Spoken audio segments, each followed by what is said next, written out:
Hi everybody, this is Boog Reviews, and today I am finally back to making YouTube videos after my little hiatus there. So today's review will be on the Marvel Legends She-Hulk figure from the Super Skrull wave. So before we take a look at She-Hulk, let's take a look at the accessories that she comes with. So first up, she comes with two right arms for the Super Skrull Build-A-Figure. This one is the stretched translucent arm, and she also comes with the depowered arm here. There you can see the differences. So I think that's pretty cool that they included multiple arms with the Build-A-Figure. And for her accessories, she comes with two alternate hands. She has two fisted hands and two open gripping hands. These pop out pretty easily. And they're pretty easy to swap in there. So there you have She-Hulk with her open hands. So now, let's go ahead and take a look at the head sculpt for She-Hulk. So, I really love this head sculpt. Hasbro did a really great job on this. The hair is sculpted really nicely, and it has some really nice green shading to it. It's cast in black, but it has some of that green painted over top of it. And that looks really good. The cut across her nose there also looks really good. The eyelashes, the eyes, and the eyebrows came out clean, and her lips did too. She has just a little bit of paint missing right there on her teeth, which you can really only see it if you have it up close. It's really not that noticeable. I suppose it's noticeable if I point it out, but you know, it's something you really don't notice unless you're looking for it, or you just look at it up really close. And this is an all new body. This is all new pieces. This torso piece right here has this shredded shirt, and it's done in a very rubbery kind of plastic, so it doesn't hinder the articulation at all. And I do have a couple issues with this figure. So as you can see, well, I don't know if the camera's picking it up great. Maybe right there you can see. It has like slices on it, the figure. But she has a slice right there on her neck that goes down to her chest, and I'm not sure what it is, because there's also one right here. It's just right here at the bottom of her neck. And that's not the only place it has these weird spots. So right there she has that. And looking at her bicep here, you get some weird, like, melted plastic right here. Like, she just has a hole in her arm, her right arm.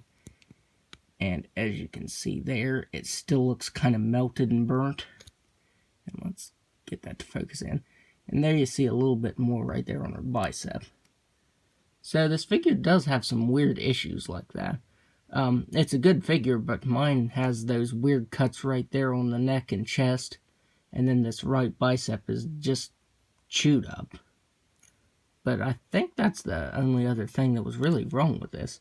I mean, it has just a little bit of black back here, but you know, that's easy. I could probably just take some acetone to that and get that off of there.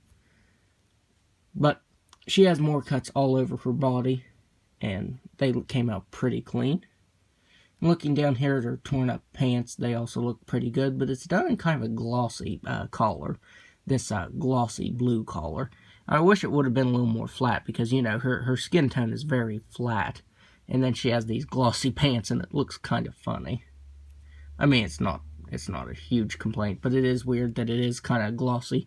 As you can see right there, her butt is really glossy. But it has a nice texturing to it, the pants do. And then you get that number right there, which I will be taking some acetone to that to get that off. It really irritates me when they put them right there where it's really noticeable. And then you have She-Hulk's feet. And I'm pretty sure these are brand new as well. I was going to say they could be pepper pots, but I'm pretty sure they're bigger since it's on She-Hulk. So now, let's go over She-Hulk's articulation. So she has a ball-jointed head, but it can't really look back at all because of the hair. The hair is pretty stiff. It doesn't have much give to it, so you really can't get her looking up that far. But you can get her looking down all the way. She can also move her head side to side. She has ball-jointed shoulders that can move out all the way. I did have to boil this figure when I first got it, because right there, as you can see, there was some excess plastic that wasn't cut. And all I had to do was just boil it and move it up, and then it broke free right there. But, you know, you really don't notice that, because most of the time your arms are going to be down, or, you know, it's not going to be where you can see. But she has ball-jointed shoulders. She has swiveled bicep that can move side to side. She has a single jointed elbow, but it has a pretty deep cut in it, so you can get it bending in all the way. And I'm fine if Hasbro would start doing this with the female figures, you know. They don't have to give us double jointed elbows if they give us these deep cuts. So hopefully we will see more of these on future female figures. She has a swivel thoracic that moves side to side, and up and down. She has a ball jointed diaphragm that can move back all the way. And she really can't move down as far. I wish she could move down a little more than she could back. It also moves side to side. She has ball-jointed hips that can just about do a complete split. She can kick forward all the way. She can kick back all the way. She has swiveled the thigh, double-jointed knee, swiveled the ankle that can move down all the way, up all the way, and an ankle rocker. So the articulation is really good on She-Hulk. I was pleasantly surprised from that, especially in the arms there, because, you know, the female figures that have single-jointed elbows really don't get too much range of motion there, but with She-Hulk, you get a really good range of motion. So now, let's do some size comparisons. So first up, here she is next to the Thanos Build-A-Figure, and he is taller than her. I thought that he might be shorter than her, but nope. So there she is next to the Thanos Build-A-Figure. And finally, here she is next to the classic Hulk figure. And he is a lot taller than her. But I think they scale pretty well together. So, I'd highly recommend picking this She-Hulk figure up. It is awesome. I do hope we eventually get a redone classic version on a new body mold similar to this. But for now, this will do. It's a really awesome figure. And like I said, the articulation really surprised me. So, I'd highly recommend picking it up. So, that's my review. If you like this review, be sure to hit the like button and subscribe to my channel. Thanks for watching.